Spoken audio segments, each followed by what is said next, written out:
Hello, my monstrosities. Hello once again. Today I bring to you something goofy that you can do. I was looking once again at the Orc Codex, and it's no secret that nobody wants to use the Big Hunt. And for good reason. It is not the best detachment written. I've put out a video on the Big Hunt before, maybe one or two, that talks about some things that you can do within him and within it, and I'm here to bring you another one. But I should also say this one is a bit of a food for thought. So before anybody in the comments thinks that I'm trying to sell you on the Big Hunt for the current meta, not quite, but maybe if there's some changes that happen.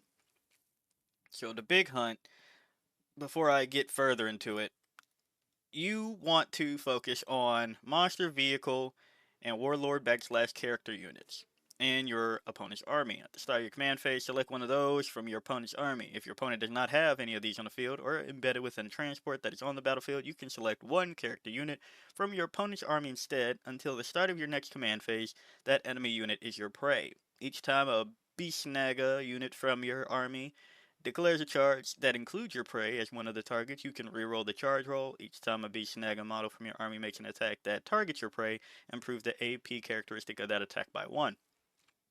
Um, a few quick things here that is an attempt at providing some solace. Sometimes you just don't need your detachment rule. I know it sounds very strange, right? It really does.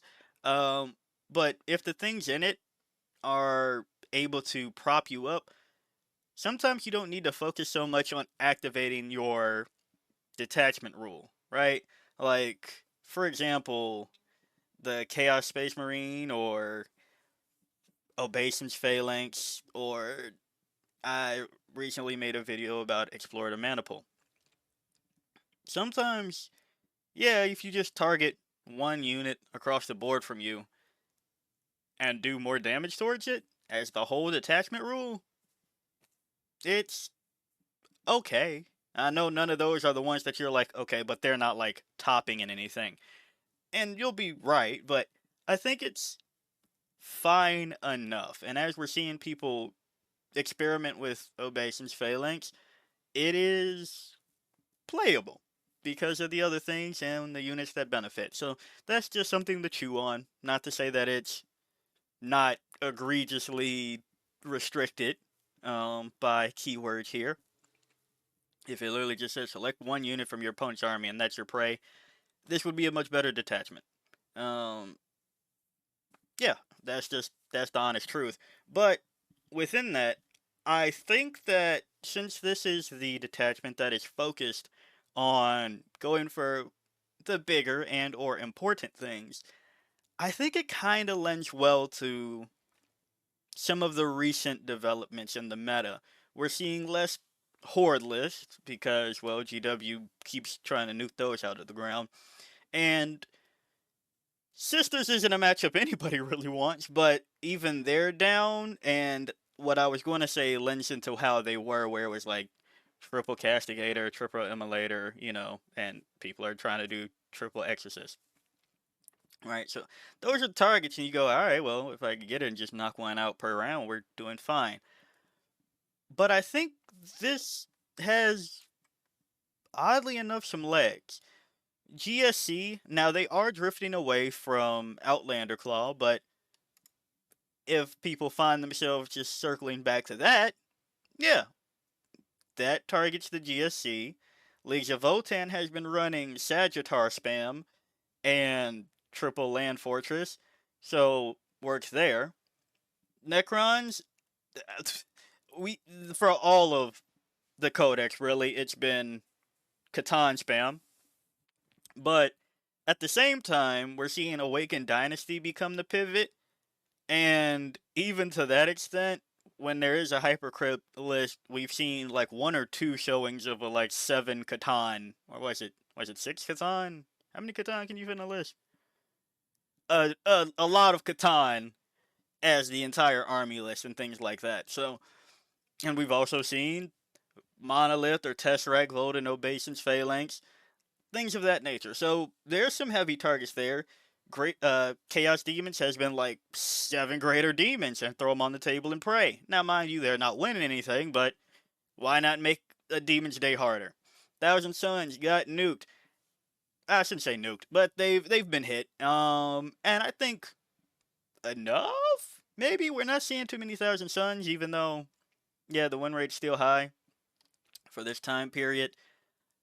You know, take out Magnus, take out the Mutilative Vortex Beast, and I don't think you really have to worry about the sorcerers, if we're being honest, giving what you have within the big hunt, especially when your whole thing is, as an orc, getting up there. So there's that. Tal, nothing but, okay, I shouldn't say nothing, but Red Cat is the main one, followed behind by Mont Ka, which is, well, Red Cat, let's get out the way. Vehicle spam, the battle shoots. But Mont Ka is interesting because I said previously that Mont Ka would be better for Leviathan and Kalyan would be better for Pariah Nexus. But with the change to secret missions, we're seeing Mont Ka come back because now people aren't playing for the end game. Well, I mean they are, but not the entire game plan. Adeptus Sororitas, like I was saying earlier, if we're just running a bunch of spam of that, we'll see. But people are pivoting towards things like Hollowed Martyrs and Army of Faith, so that's a development. CSM, I can't really attest to. Renegade Raiders, there's a lot of mounted in there, so not really the thing there. But there are a couple of characters within CSM books, so maybe that gives you some hope after you get the Warlord, of course. So if you can find a way to probably get Abaddon out of the way, then you can open up from there. Imperial Knights, all vehicles. Drukari, Sky Splinter Assault, you already know. Tyrannage, we're okay.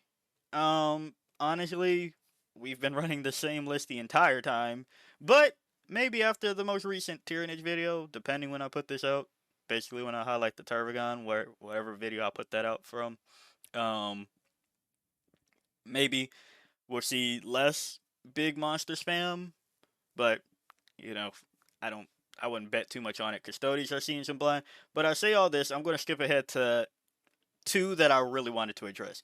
Death Guard is now seeing a lot of Mortarion because he's 300 points, so who can blame him?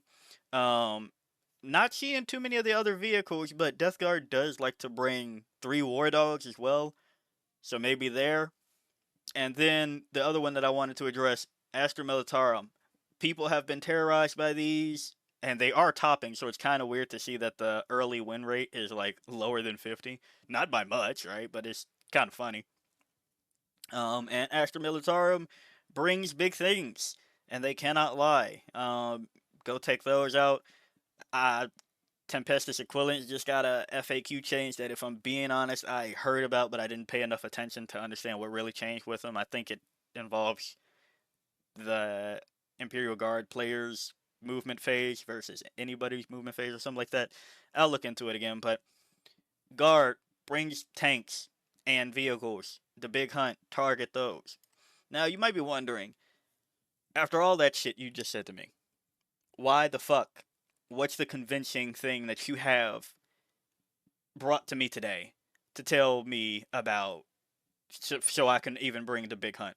I found out something pretty fucking funny. And literally just funny. Is it good? Time will tell.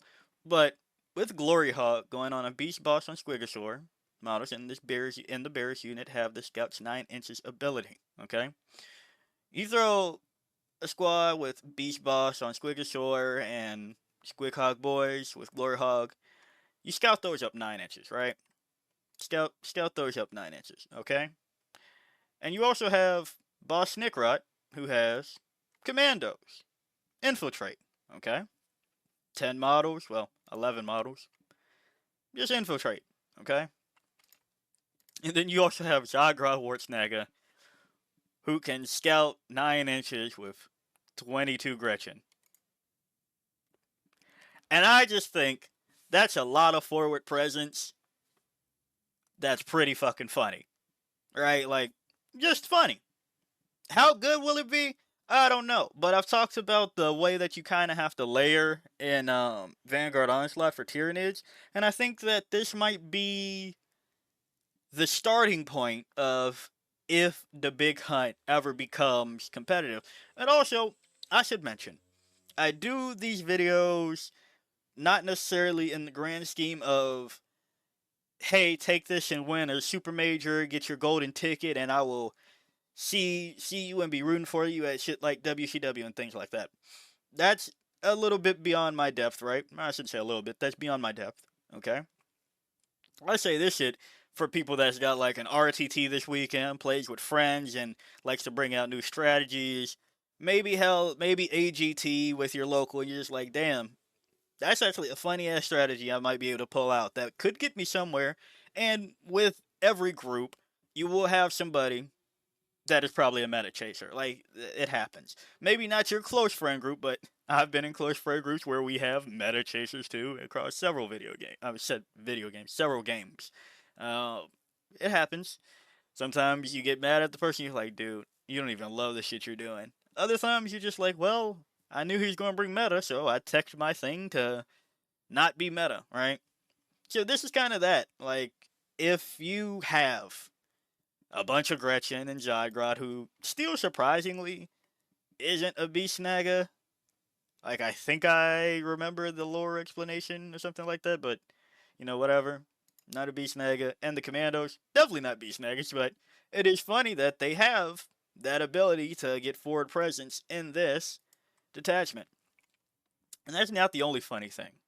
I was going to make a video that included a unit that will probably become outdated when the kill team data sheets and whatnot get released. So I'm going to put in this video and update this one whenever that happens, but that'll be towards the end.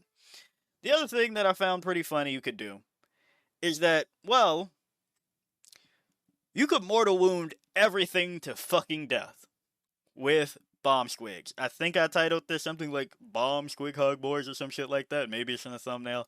Who knows? But you got that. Bomb squigs. And you got tank shock. But you also have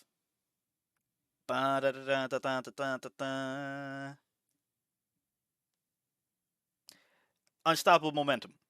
Select one enemy unit within engagement range of your unit and roll 1d6 for each model in your unit. For each 4-up, that enemy's unit suffers 1 mortal wound. This is just absurd, like, bullshit. I'm being perfectly honest. This is just absurd bullshit you could do. Where previously I had all of this within Cult of Speed because I was like, well, shit, Cult of Speed is struggling.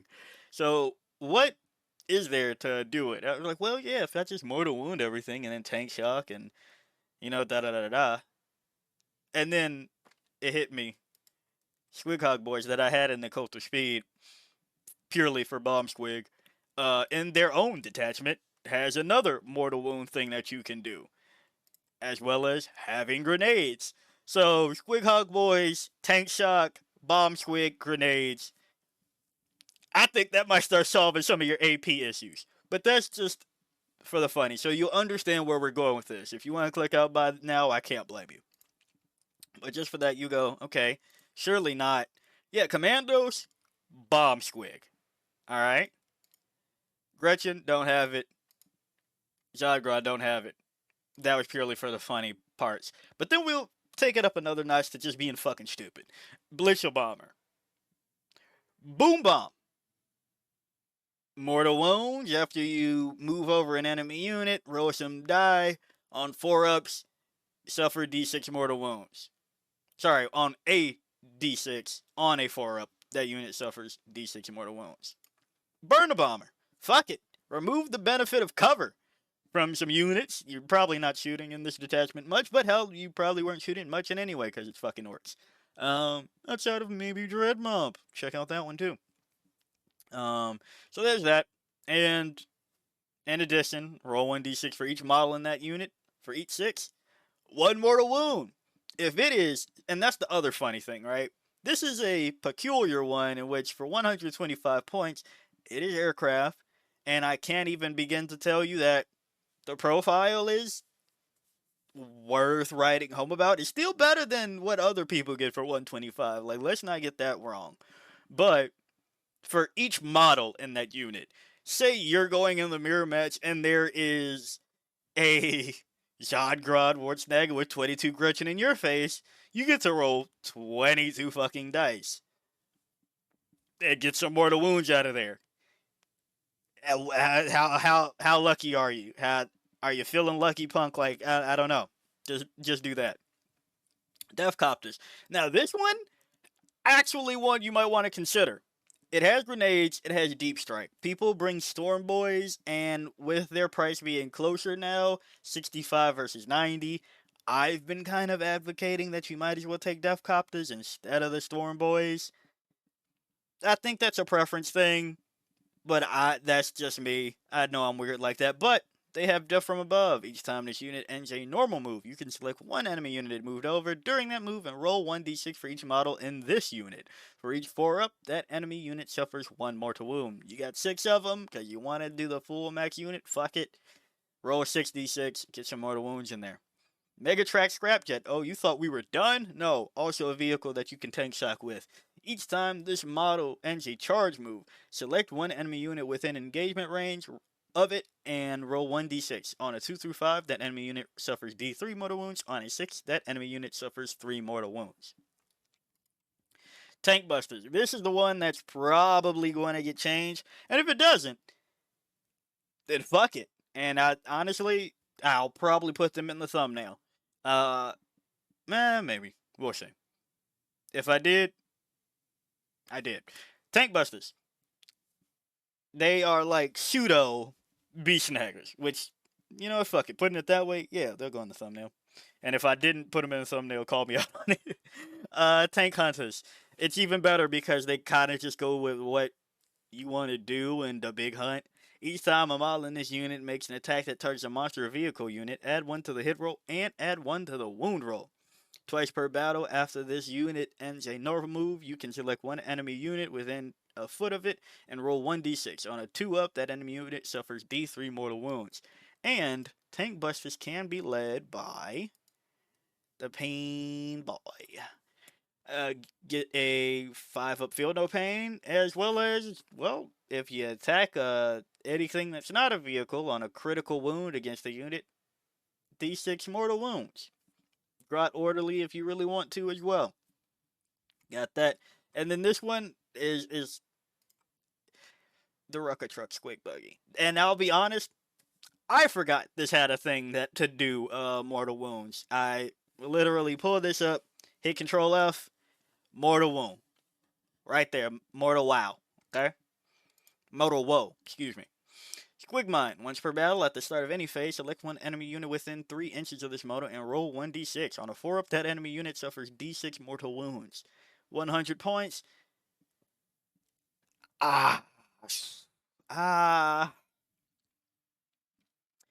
SQUIG launches isn't that worth it. It pains me to say. Well, I think a lot of us focus on bringing this Rucker Truck SQUIG Buggy for this effect that requires you to get a hit with the SQUIG launches, and then on a d6 roll a 4-up to hinder. I don't know if maybe if you take that out of your mind and you go for 100 points, maybe if they bring this down to like 80, right? It has indirect, so it's probably not going to happen.